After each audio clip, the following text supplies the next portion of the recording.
Okay, here we go. All right.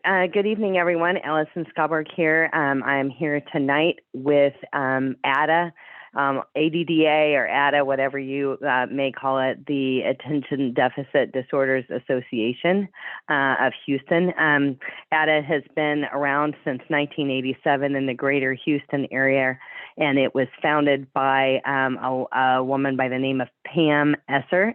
So we're proud to be a part of her organization. We're a chapter in Fort Bend County. A lot of times we have members that attend our meetings from Harris, Fort Bend County, all over the state. This is a support group organization for parents with children with attention deficit. So this our specific organization of Fort Bend County is basically for parents with kids with ADD, ADHD. But I should let you know, because this does come up on a pretty regular basis, that there are support groups all across the greater Houston area, all around whatever area you may live in. There are groups around. Some support families with kids. Some are for adults. So you can contact the parent group if there's another group that you want to know about. And it doesn't hurt to be on the email list for some of the other groups, because they have pretty awesome speakers as well. So as far as our group is concerned, we typically meet the last Tuesday of most months.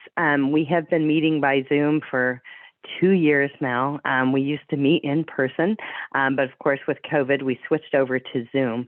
And so that is still the path forward for the immediate future. We don't have plans to move back to in person at this time. We never require membership in ADDA. With the email that you're going to get with the slides tonight, you'll have information on how you can join ADDA. It's really cheap. It's like $40 a year. And it's a very valuable organization. They have a conference, and they bring speakers in from all across the country. It's very, very good, and it's been very helpful in my personal journey. So I came to ADDA, gosh, I don't even know, time's going by, maybe 5 or 6 years ago. We started this chapter in Fort Bend County, and it's been growing ever since. So if you're here, so basically this organization supports ADD, ADHD, but we also have other parents that come to join our meeting that have any number of, other disabilities that their children may have, maybe on the autism spectrum disorder, what have you. But nevertheless, we are glad that you're here. If you need more information, you can reach us. We have a Facebook page and also our phone number and our ADDA email. You can reach out to us that way as well.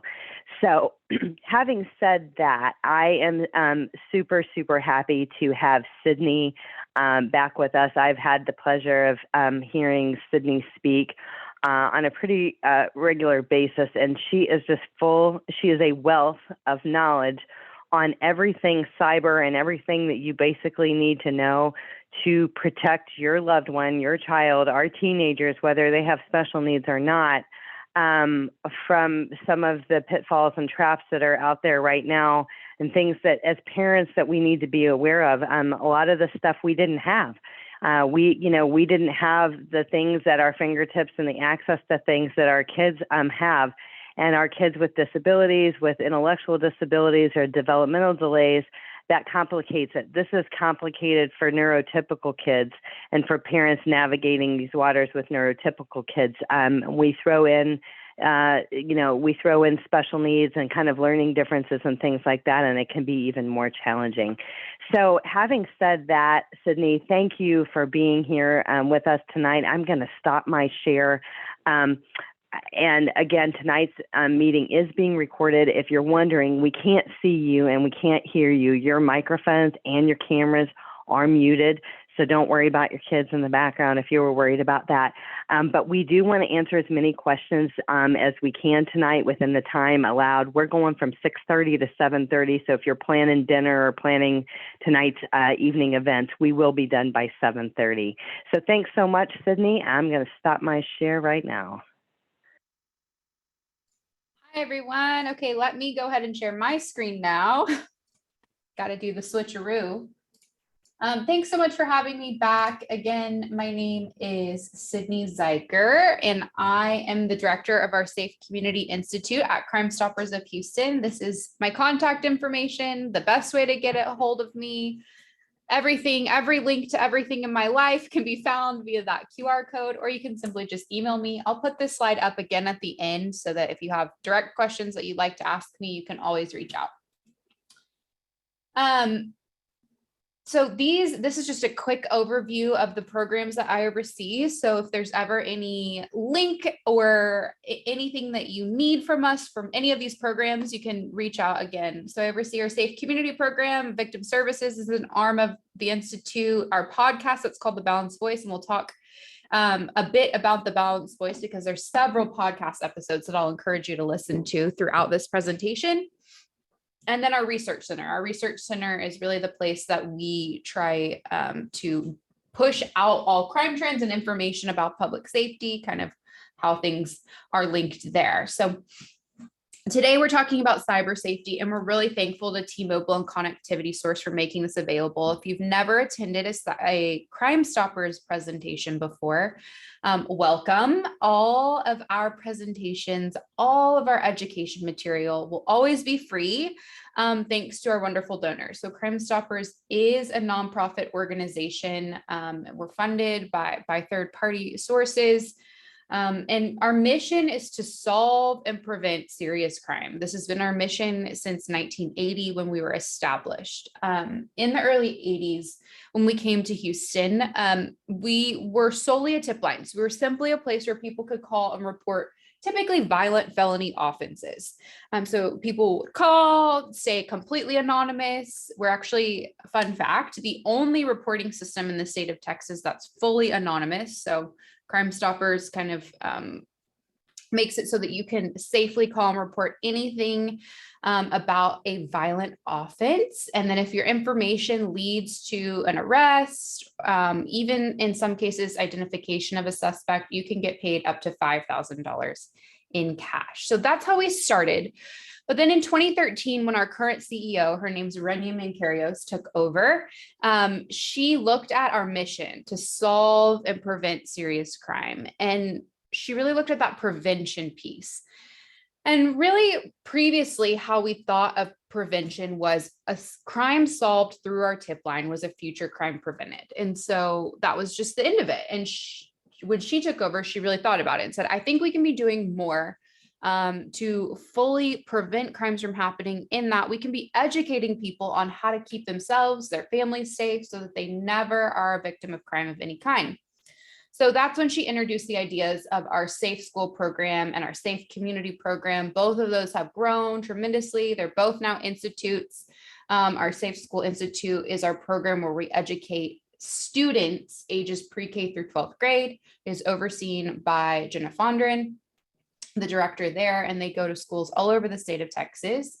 And then our Community Institute, that's all the programs that we talked about at the beginning, is overseen by me, and we educate adults of various kinds. Parents like you, community members, law enforcement. We have about 22 different public safety topics that we cover at any given time, but really a huge portion of what we're asked to talk about is cyber safety. And through my years of educating on this subject, I really think that it's simply because there is so much information about the cyber world, and our young people spend so much of their lives on the internet. Something to really think about is that technology is not going away, right? Our kids aren't just going to all of a sudden stop using social media. In fact, we're not going to just stop using social media. And our social media platforms are ever evolving. So we're going to start today with really 5 buckets of information. And these are the things that we talk about. These are subjects that we talk about with any population of people. We might not say it in these exact words that I'm using when we're talking to a kindergartner versus a high schooler versus you as a parent versus an educator, but these are subjects that we cover.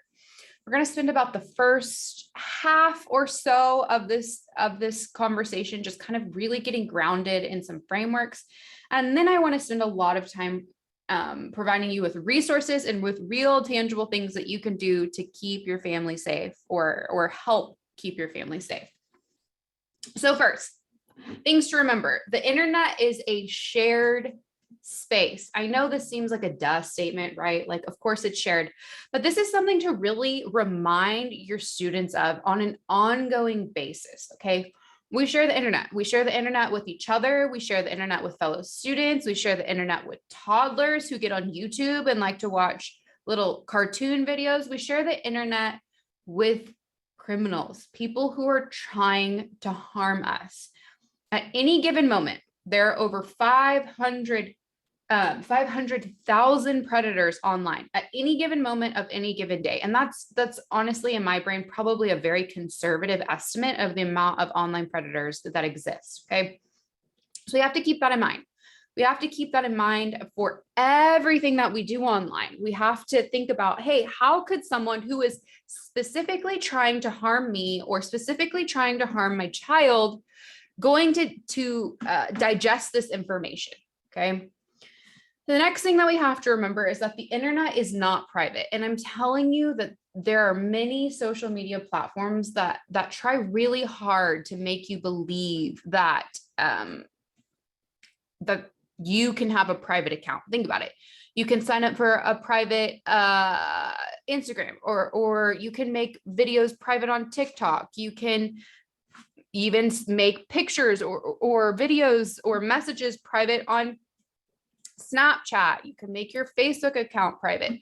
All of these things use that word private, but private doesn't mean completely secure. Private simply means that you can control,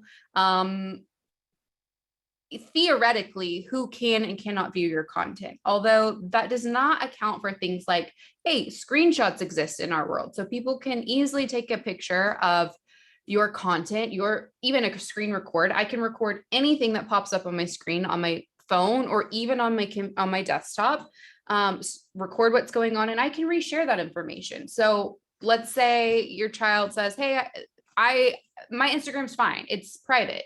I only have friends that are people that I know in real life. Well, let's say one of their friends gets mad at them for some reason. They can easily take a picture of what's going on that screen or take a screen recording of what's going on that screen, and they can reshare that information with anyone they know or anyone they want to, including strangers, okay?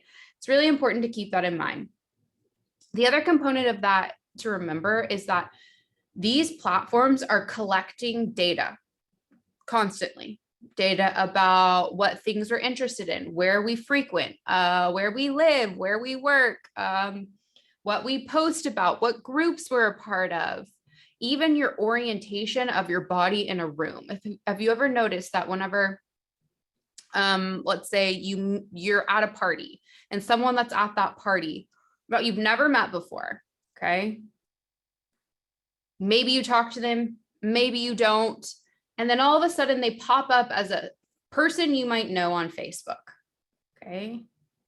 It's because Facebook, as well as every other social media platform, is tracking a lot of data. They're saying, oh, you're in the same room as this person. Oh, you were there for a long amount of time. Maybe your body or your device was oriented towards that person for 30 plus minutes. Maybe you want to be friends with them again. All of this stuff is happening, okay? There's a lot of arguments going on right now about what data should and should not be collected about us from our social media platforms alone, okay? The next thing is the permanency of the internet, okay? If you think about something that you said or did maybe in middle school, okay? Think of the most ridiculous thing that you said or did in middle school, okay? I'm thinking of mine, and I'm really glad that the internet did not exist when I was in middle school to be able to capture that and keep that in a safe space for the rest of eternity. That is exactly what's happening to our students, okay? They live so much of their life out online, and therefore that stuff can haunt them, it can track with them for years and years to come. And this can affect their their ability to get a job, ability to be a part of a group that they want to be a part of. It can have long-term consequences for an action that they did when their brain wasn't even fully developed. So let's talk about that. A human brain doesn't finish fully developing till someone's roughly 25-ish, late 20s. Let's go with late 20s, okay? The very last part of your brain to develop is right here. It's called your prefrontal cortex. And what your prefrontal cortex is in charge of is all of your executive functions, your deep thinking, your emotion regulation, your anger, your whatever. Okay, so just a 100% standard healthy human brain. Okay. It is not finished fully developing till you're well into your adulthood, right? So we're asking people to think through what they're saying, what they're doing, make sure that a future employer, a future organization, a future school, college, whatever, is going to be 100% okay with everything that they're saying when they don't even have all the tools in their toolbox to reason through these things yet. Then you add on ADD, ADHD. That adds another layer of barrier of them being able to think through all of these things in a fully functioning adult human brain way. Okay, so we have to remind them, excuse me 1 second. My heater's getting too hot. Sorry. We have to help be those reasoning skills that aren't yet fully developed in a child's brain. Talk about what long-term consequences could be. Role play about these things. Hey, what could happen if X, Y, or Z? And let them respond back to us. When we get those pathways starting to function in the brain, it just makes it less likely that they'll be super impulsive. Instead, they're starting to create those, it's almost like creating like ruts in a road, right? Once a rut is created, that is the same pathway that cars are going to go through, right? So we want that to happen, but we want them to be able to easily and quickly think through scenarios because we've already role played with them. We've already talked through it with them. This brings me to exposure. Exposure is, for some reason, the most heartbreaking of these things to me. All of these things have the ability to be devastating to a young person, to any person who's using the internet. But the exposure that's occurring on the internet is truly devastating to me. We're seeing kids who are exposed to full-blown pornography on average by the age of 8 to 10 years old. Okay, full-blown pornography. First exposure happens, typically 8 to 10 years old. And we see, exposure to adult subjects, exposure to ideals about the world and all kinds of different things that you might not be ready for them to see, and they might not be ready to see on the internet. There is an organization called Bark Technologies that I love, and we're going to talk more about them in a bit, but they have someone called a chief parent officer. Imagine that being your title, chief parent officer. And her whole role is really about educating on this subject, similar to the way that I am now. And we had her on our podcast called The Balanced Voice several times. And kind of the phrase that she says that sticks with me is this: when you give your child access to the world through a device, the world then has access to your child. Okay, so the world gets to be the ones that tell your child how a relationship should be, how how sexual encounter should be, that kind of thing. And so there are ways that you can kind of limit that, try to make the internet smaller for them, try to kind of filter some of this, but we do have to be aware of that. But the second we give a device, okay, the second we give full exposure to the internet, there is that risk, okay? There's another organization that we work with that I highly recommend you check out. They're called Demand Disruption, and their whole mission is to stop the demand for any kind of sex trafficking or sex crimes, really. And they've established this timeline that they created. This timeline kind of goes through how pornography, when unaddressed, affects a young person's life. And they look at it from a male perspective, the female perspective, and really what it shows. And their executive director, Joe Madison, has done a ton of research on this, and he's much better versed in this than I. But really, the long story short version is that when exposures to adult content, to pornography, go unaddressed, we see really long-term consequences in a human's life. From maybe that encourages someone to purchase sex later in their life. Maybe it encourages someone or teaches someone that what they're seeing online is the way that a relationship should be, and allows them or maybe tricks them into thinking that victimization is an appropriate thing to happen to them. And it's just not, it's false. So this brings me to impact. What impact are we seeing? In about 2020, we realized, with everyone being pushed online because of COVID, and everyone's doing school online and socializing online and doing work online and all the things, that we really needed more specialized cyber safety presentations, simply because of the impact that the internet, and particularly social media, was having on our young people.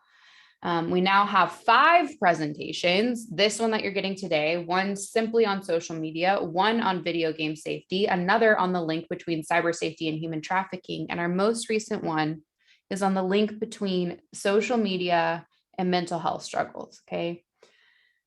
The impact that we're seeing on young people, or on our, not young people, on our entire society, is devastating. We're seeing rises in anxiety and depression amongst lots of people. Again, BARC, that organization that we were talking about earlier, puts out a yearly report. And in their yearly report, they did a survey of hundreds of young people. And the vast majority of the young people surveyed said that they feel more anxious when they utilize social media, and that they believe that most of the effects of social media are negative.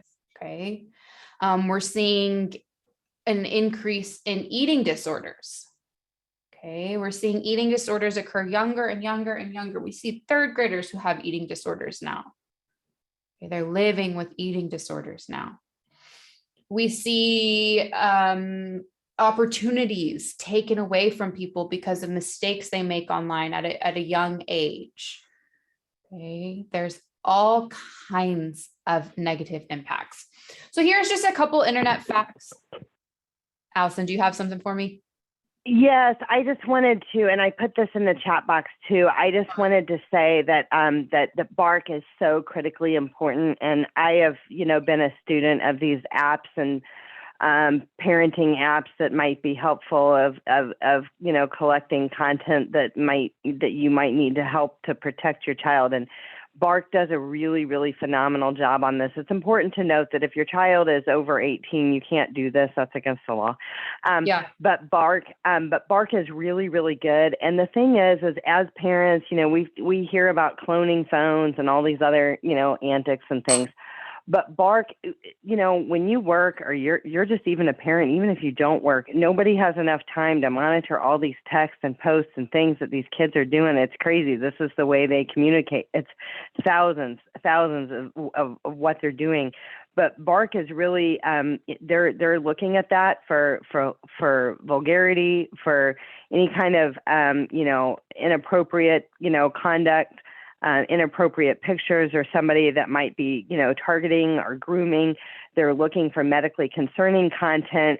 So if it maybe opens your eyes to maybe your child is struggling with something that you didn't necessarily know, with suicidal thoughts or things like that, which I have to say, in our community of ADD and ADHD, those comorbid conditions in the mental health area, they definitely run hand in hand. But I will just, you'd think I'm a commercial for BARC.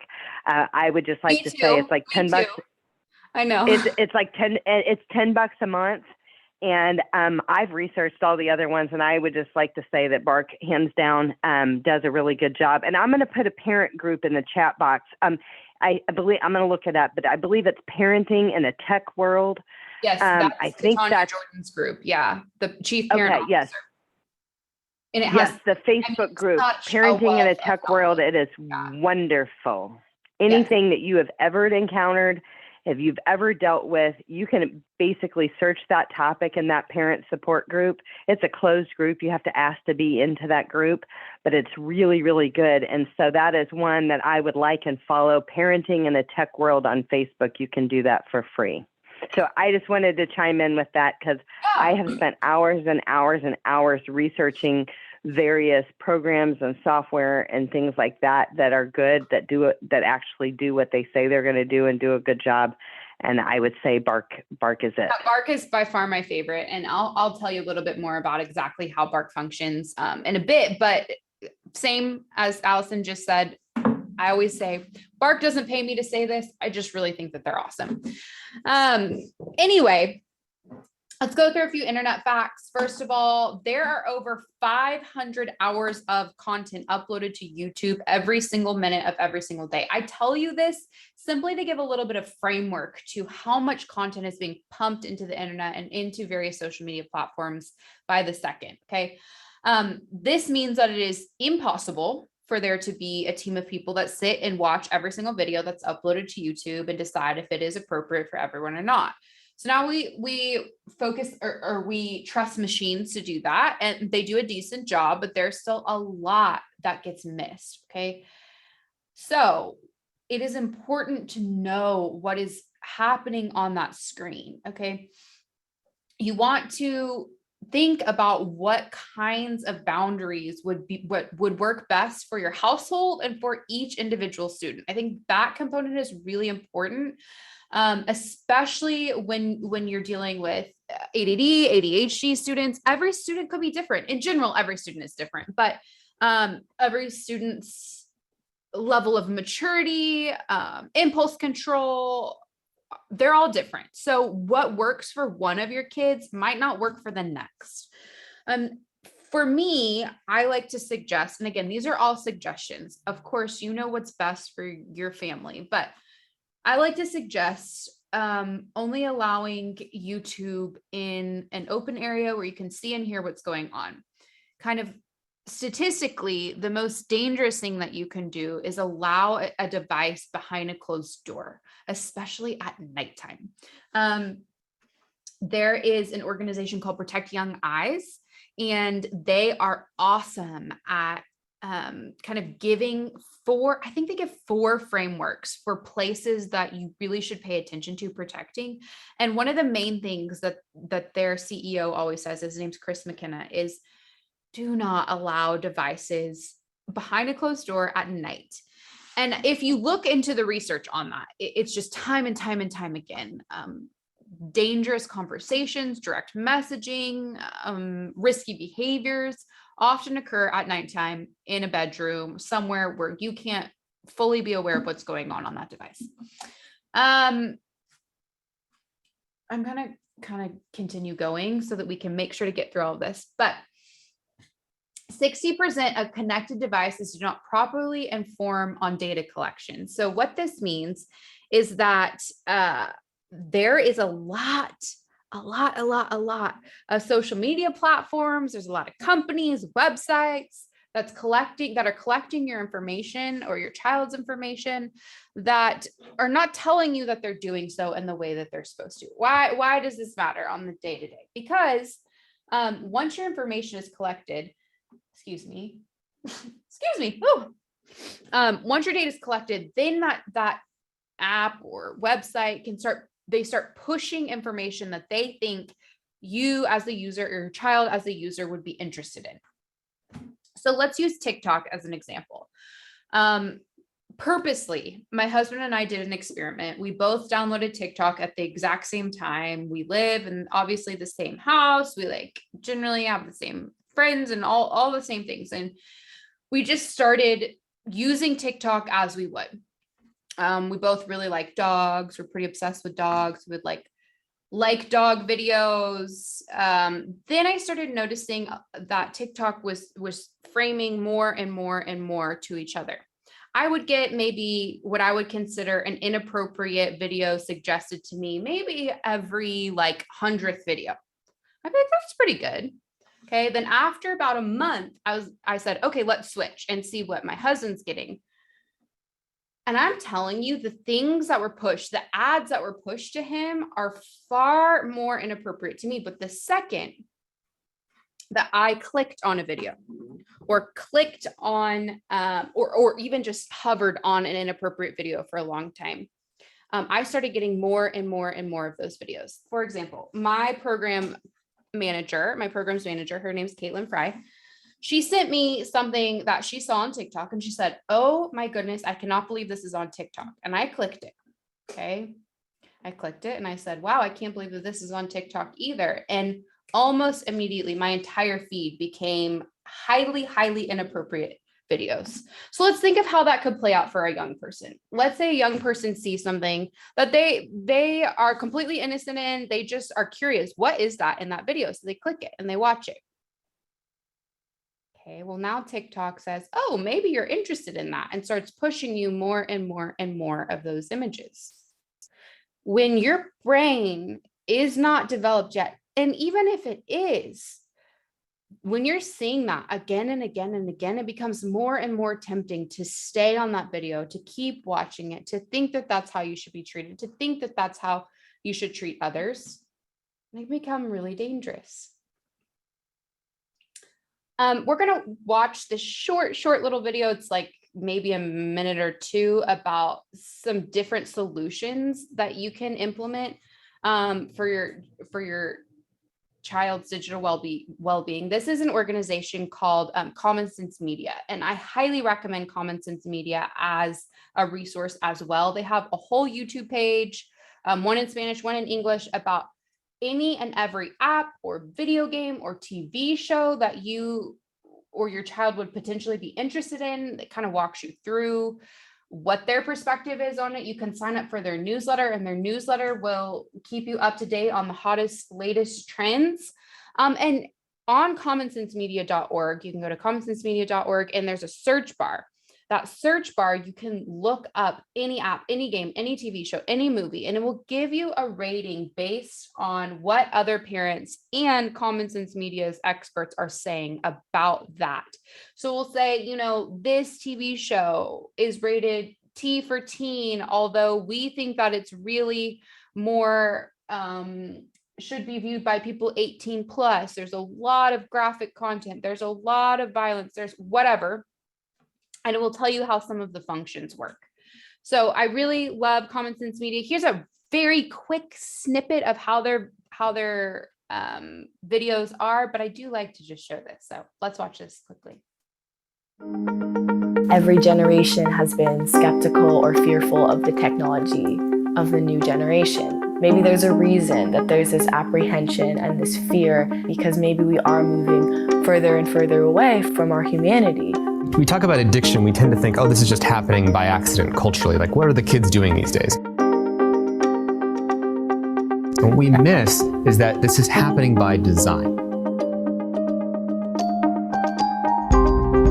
They wake up and they just have to get right back to it. I go on my phone and I'll check my Instagram, Snapchat, Kick, Twitter, Tumblr. They believe it's one of their human rights to have one of their devices attached to them 24 hours a day. Seeing actual kids sort of disappear from the world is nothing short of terrifying. You're more likely to use social media compulsively. You want to keep on it to keep getting the good feelings. If my parents saw some of the things that I saw on social media, I think they would be very shocked. It's known as Tick-Tock, settling allegations it violated children's privacy laws. The attack was teased in advance on social media and live streamed for 17 minutes on Facebook. We spent $1 million harvesting tens of millions of Facebook profiles as the basis of the algorithms of Cambridge Analytica itself. And that was a big mistake, and I'm sorry. This is changing our culture, and this is not a partisan issue. The central goal for us is to do a multi-year campaign that educates parents, kids and everybody about the addictive quality of cell phones and other devices. A landmark report has just been released into how kids in the U.S. between 8 and 18 spend their time using media and technology. Common Sense Media, a charity promoting digital privacy for children, pushed for this new legislation. I think it is time for us to have a very important national conversation. You need to educate kids and parents, you need to pass laws, and you also have to hold the industry's feet to the fire. Details on the next version of Apple's operating system, which will have a number of ways to cut down on screen time. Recently, Google introduced various digital well-being tools. As leaders of governments, as decision makers in business, and as citizens, we must ask ourselves, what kind of world do we want to live in? And those of us who believe in technology's potential for good must not shrink from this moment. We want our students to be great 21st century learners, but also learn how to be safe, how to protect themselves. They just need the tools. They just need a chance, right? So that brings up yet another aspect that we haven't talked much about, but again, there's just so many resources out there. And because this is such a large topic, I really encourage you to utilize every resource that's available to you. It is, or it can be, a full-time job to keep up with this, but the good news is that it is my full-time job. And so lean on me and the other resources that we've been talking about to help you with these things. Again, we'll talk about Bark. Bark will be a huge help. So let's look at what teens are even doing, what their favorite social media platforms are as of late. So this is our report from 2020. I have not seen a similar report come out yet from 2021. So as soon as that does, I'll update this and you'll be able to find it on our website. But we saw this spike in TikTok. The rise of TikTok was absolutely crazy. For the longest time, kind of Snapchat has been the most popular amongst teens. And the reason for that, from everything I've studied and can find, is that Snapchat allows or even encourages risky behavior. Snapchat was built to send and receive pictures and videos and messages that disappear. When something disappears, or you think that it disappears, it gives you this false sense of security. So we saw a lot of naked pictures being sent and received on Snapchat. We continue to see a ton of drug deals that occur on Snapchat, where people will contact young people. They'll say, hey, do you want to buy a drug online? And we'll send almost like a drug menu, so to say, that uses emojis only. And students are made more and more aware what each of these emojis means, and they can kind of order this drug, and that drug will either be sent straight to their door or delivered to their door, kind of like Uber. And we're seeing more and more kids overdose and die. For the first time, we saw overdose deaths from opioids surpass suicide in cause of deaths in 2021. And so this is a huge deal. For the longest time, we've been rightfully very concerned about suicide amongst young people. And now with the rise of the opioid epidemic, meaning addiction or death due to what we're typically seeing as fentanyl overdose, which is a synthetic opioid or a similar thing to an opioid drug that gets laced in a lot of these pills. We had someone in our podcast called Dr. Laura Berman. Maybe you've heard of her. She's from the Oprah channel, and her son tragically overdosed on a pill that he purchased on Snapchat and died.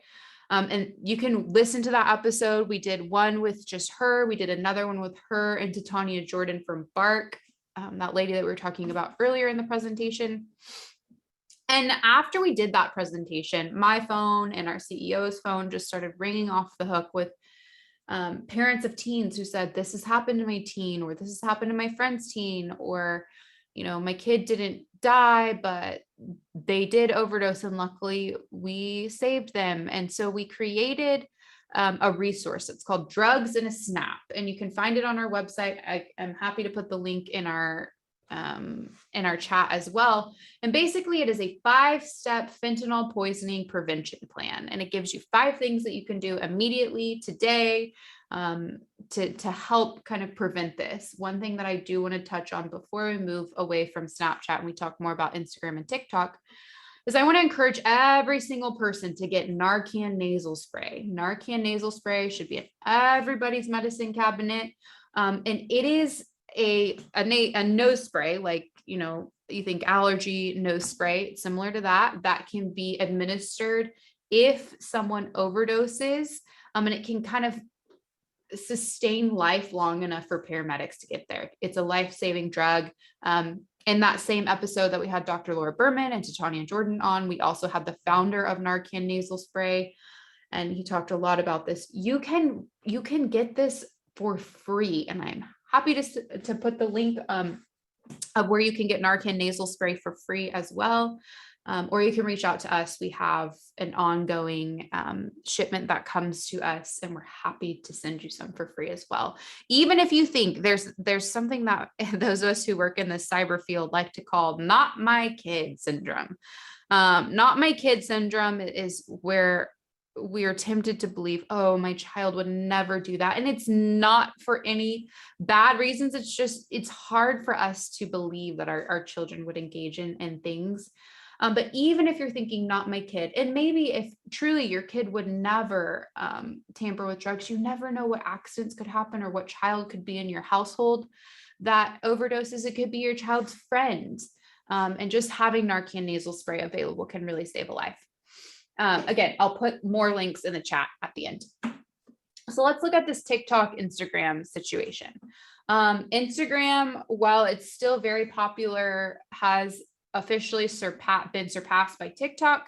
And TikTok has very, very good algorithms that push the exact content that a user would be interested in. And it has incremental rewards for your brain. So the way that TikTok videos are short, the length of videos on TikTok are very short. And that is purposeful. When you study the brain, there is something called the limbic system, and the limbic system is a part of your brain that is created, or it is there to try to keep you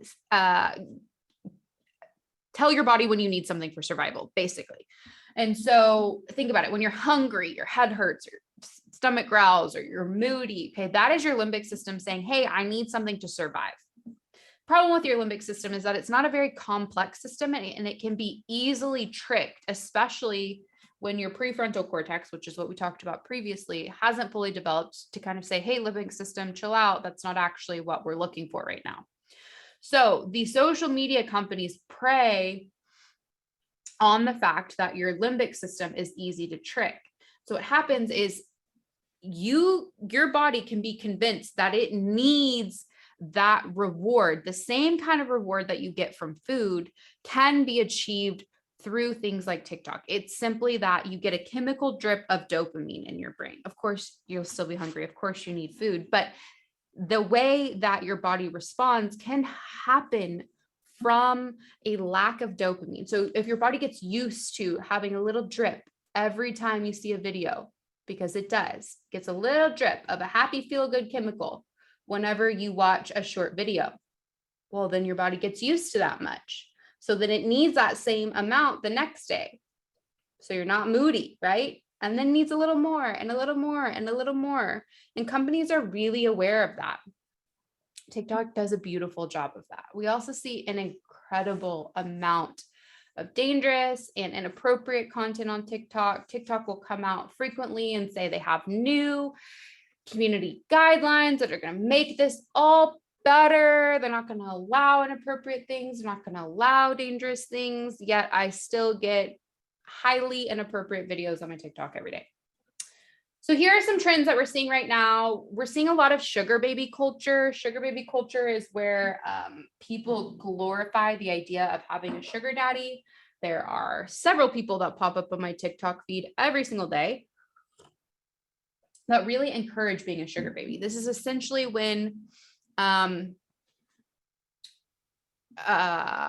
someone typically of wealth really preys on someone who may need something. Maybe they need funds, maybe they need attention, and they propose a relationship, a seemingly mutually beneficial relationship, where all they are requesting is some kind of companionship. Okay, so a lot of times it'll be like, hey, just message me a few times. I'm really lonely. If you'll just talk to me, I'll send you $500 real dollars in the to your bank account. And they really will send real money. The problem with that is that over time, they typically have ulterior motives. So there's just this case that's in the national news right now, where this teen who's a TikTok star, I think she has about 1 million followers on TikTok, started engaging in a sugar baby type relationship where someone reached out to her, a man reached out to her and asked just for pictures of her, not naked pictures, just regular pictures of her. And she sent them. And then over time, that person started asking for naked pictures of her. And when she refused, he started to threaten her and started going to her friends to try to find out real life information about her, her address, her school, her real name, those kinds of things. And to make a long story short, he showed up at her house and intruded in her house, and the girl's daughter shot him. Or not daughter, the girl's dad shot him. And so there's this big discussion right now about should her dad have done that? Should he have done that? Why was she sending these pictures? Why did her friends send this information? And all of this is stuff that we are seeing time and time and time again. I cannot tell you how many school counselors call me and say, my students are engaging in sugar dating relationships. They are now under, like, the whole situation is now under investigation, but they've already spent the money that they were sent by their sugar daddies. And that money is technically supposed to be part of the criminal case. And now they don't know what to do because now they owe all this money back, but they've already paid for it. Or, my student was a sugar baby and everything was seemingly platonic. And now this person is trying to blackmail them to get naked pictures. Or one of my students actually sent a naked picture, and now this sugar daddy is exploiting these naked images all over the internet. So that brings me to this inappropriate photos that are being sent. So we see about 1 in 4 students who engage in sexting. So typically that includes sending inappropriate pictures by the time that they graduate high school. Inappropriate photos are absolutely plaguing our young people. And the problem with that is, remember, everything that's done on the internet is permanent. Additionally, there can be criminal charges that can be pressed for sending or receiving or sharing inappropriate pictures, naked pictures. It can actually be considered a felony offense in the state of Texas if you take, send, share, have naked pictures of juveniles. People don't realize this. Teens don't realize that. And we see teens charged with child pornography, unfortunately, for images that they have of someone that they're dating. We've got to talk about this. We've got to normalize having conversations about this. I know it can be uncomfortable, but talking about this on an ongoing basis and really working through, hey, what could happen? Hey, what are you trying to accomplish in life? And how could that be hindered by doing this? Are really important conversations to have. We also see promotion of self-harm occur on social media platforms often. We see things like communities who are there to talk about eating disorders. We'll even see people start saying, yeah, you're right, you should just go harm yourself, go kill yourself online. And that can be really damaging. Of course it can. I'm gonna skip through some of these because I'm going to give you guys a link to a cyber safety resource guide that we've created. It's about 8 pages and it lists all these terms and abbreviation. It lists these terms that teens use. And it gives a lot of the resources that I've talked about already, but I want to make sure that I get to really telling you about BARC and some of these things. So we're going to talk about these tips, and then we're going to talk about BARC and 2 other resources that I have for you guys. So here are some tips about social media, and these can apply to gaming as well, kind of anything on the internet. So utilize private accounts. I know I harped on the fact that they're not truly private at the beginning. However, it is safer to have private accounts than to solely have public accounts. Okay. Discuss engaging with strangers online. You know, we used to say, don't talk to strangers at all, right? But then we saw the introduction of things like online gaming, and it went from don't talk to strangers ever to, okay, now you're online with strangers in a very large setting and just like be careful, sort of.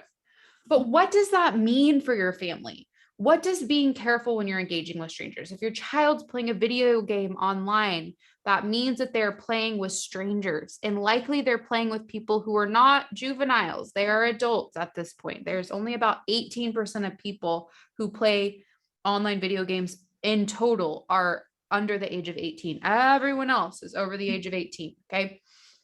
So what does that mean? What are your students allowed to talk about online? Are they allowed to talk about, you know, where they live, where they go to school, how old they are, if they have older or younger siblings, what sports they're interested in, or are they not? And even talk through like, what are the consequences if that happens? Really setting clear boundaries and having those communication or that form of communication can help them think through any tricky behaviors that someone else, that another user might be trying to utilize. This is the important thing to really talk to your students about, is that it's not necessarily that we don't trust them. It's that there are incredibly tricky people online. These predators who are online kind of can treat this online predatory activity as their full-time job. So think about how much work you put into your full-time job. They're doing that, and maybe even more than that, because it can be really beneficial to them. If they were to get an inappropriate picture of your kid, they can sell that online for a lot of money. If they were to groom your kid to hurt them or sexually exploit them in person, they can make upwards of $250,000 off of one human in a year. So it's really beneficial to them to really put in the effort to really figure out how to prey on others online. So it's not that we don't trust our kids, it's that there's so much that can occur online. Turn off location services. There's really no app other than Find My iPhone or Find My Phone that you need to have sharing your location with. Okay. Everything else can still function without location services, so turn it off.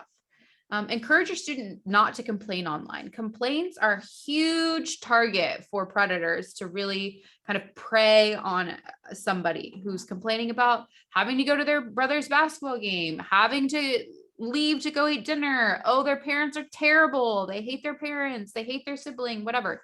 That just says, hey, there's a vulnerability in my life. There's something that I need or something that you can fulfill in me. Come talk to me, to a predator. Okay, so we don't want to do that. We want to avoid that at all costs. Utilize safety settings. We're going to talk about safety settings 1 second, and keep your personal information private. Okay, here's what I want to talk about. No, not this. Sorry. I'm not very good at going with my slides. I told them earlier, I want to control my slides because I just jump all over. This is what I want. Okay, monitoring tools. The very best one that I have found is BARC. BARC is, they're an innovative technology company whose whole mission is to empower parents to create safer spaces for their students online. Basically, what happens if you purchase the full version of Bark is that you load this onto your child's device. So it is easiest if you have the device right there next to you. And then it connects with over 30 different apps. Bark uses smart technology to track trends, track language, track lingo, emojis, any of those things. And if there's something of concern going on that device, it takes a screenshot of what's happening on that device and it emails it to you or it texts it to you. And it doesn't only tell you, hey, there's a problem, it tells you why it's a problem and it gives you suggestions for what you could do next. To me, that's what sets Bark apart from every other app. They are doing an incredible job. It's $9.95 a month, I think, for your whole family. Or there's a junior version that doesn't have quite as many features that I believe is $5 per month. Okay, so it is well worth it. It is such an aid. You will not catch everything. You won't. But Bark can kind of just be an extra set of eyes for you. I encourage you to use this in conjunction with ongoing and honest conversations. Be truthful about what scares you online with your kids. Be transparent. That helps them. And remember that students, young people in particular, the way that their brains work, they respond much better to positive reinforcement than to talking or any kind of like scare tactics. In fact, if you were to scan a child's brain and you were to use scare tactics on a juvenile, on a brain that's not fully developed yet, okay, their brain does not light up hardly at all. But when you use positive reinforcement, their brain lights up like a Christmas tree. This is so important to remember. So what do you want them to be doing online? And figure out why they like to use the things that they like to use online. And then use things like Bark or Custodio or Net Nanny to kind of help supplement your monitoring. Custodio is a really good app for teens. Also, parents like to use Custodio. Oh, I'm sorry. All of these are third-party monitoring tools, but Custodio has a good free option. If you've never really used a third-party monitoring tool and you want to test it out, see how it goes, I suggest trying Custodio because it's kind of a good jumping off point. Again, still my favorite is Bark. And then Net Nanny is really good if you want to control every single aspect of your kid's device. I encourage Net Nanny. Net Nanny is a little pricey and it can be a little challenging to set up, but their tech support is really great. So if you reach out to tech support, you say, hey, I'm struggling to get Net Nanny set up on my devices. They will walk you through everything. Again, I think kind of once your student is past the early elementary or even pre-elementary stage, I would go ahead and move to Bark. But that's just my personal opinion on it. Okay, I'm going to stop sharing my screen. We have 1 minute, literally 1 minute. So let me see what's in this chat. Parenting in a tech world.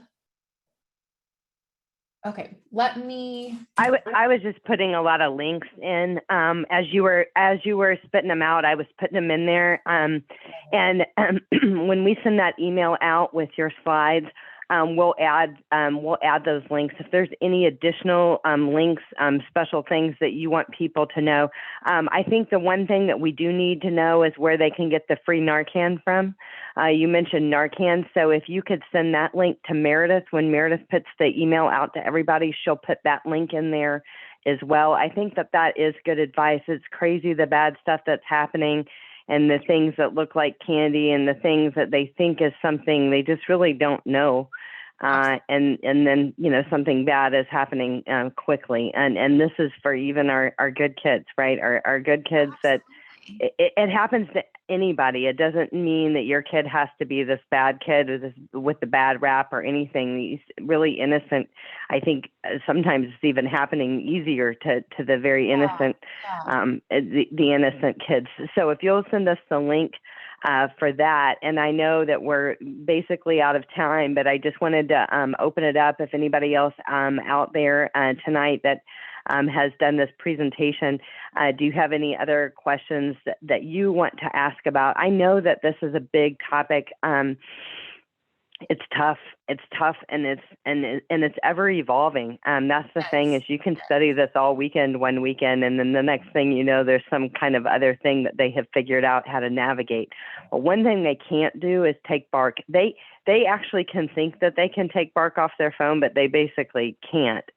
There are some settings and some different things. I mean, basically, you're going to need to have their iCloud password, and they're basically not going to have access to that. But as long as they don't have the ability to take off and remove, once you set it up on your computer, it's basically on their phone. So, I mean, there's a lot of kids that think that they're removing bark from their phone, but they're not. So that is another benefit of that as well. So I don't see any additional questions in the chat box. Did you just put your contact information up there one more time? You've got your what is up your nothing. Okay. I'm like, nothing here. Can I put it in the chat? Does that work? Yes, absolutely. Put it in the chat. And of course, in the email, we're going to have your contact information in the email that goes out to everybody. Thank you, everyone, for being here tonight and participating in this webinar. You're not alone in your journey. This stuff is scary, but kind of staying on it. And it's not, we can't lock them up forever or anything like that. But just having some safety protocols, some intentional conversations, some deliberate apps that we subscribe to be able to monitor the things that we need to monitor. I think those are all things that can help on this journey for sure. Are there any other webinars or different things that you're doing that if parents have additional interest in following you or other information that they might need to take in, where can they find that out? Yeah, so you can go to our website, crime-stoppers. Hold on, let me type it. .org, and we have weekly webinars. We have one on Monday that's really dedicated to school staff, but I think that it's applicable to everyone. Those are really short. Those are like 15-minute, just little snippets about various things that are pertinent to students. And then we have community ones on Tuesdays at 11 a.m. virtual, completely virtual. You can hop on from anywhere.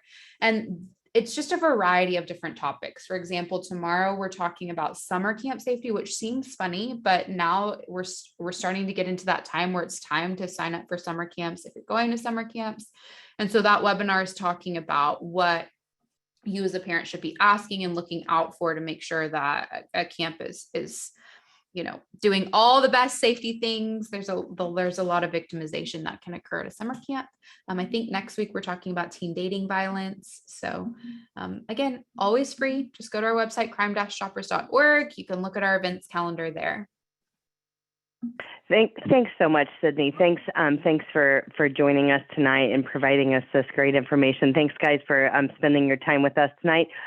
We will meet again in March, typically the last Tuesday of every month, and you'll get an email of any of the webinars that we've got coming up. We definitely have a different speaker every month, and every month the speaker is designed to help you have a few more tools in your toolbox as it relates to parenting your child with ADHD, ADD, some of the impulse things that we're seeing on a pretty regular basis. So the topics are ever changing. So come back and join us. And thanks again for being here. Thank you again, Sydney. We appreciate it. Have a good night, everyone. Bye. Thanks for having me. Bye now.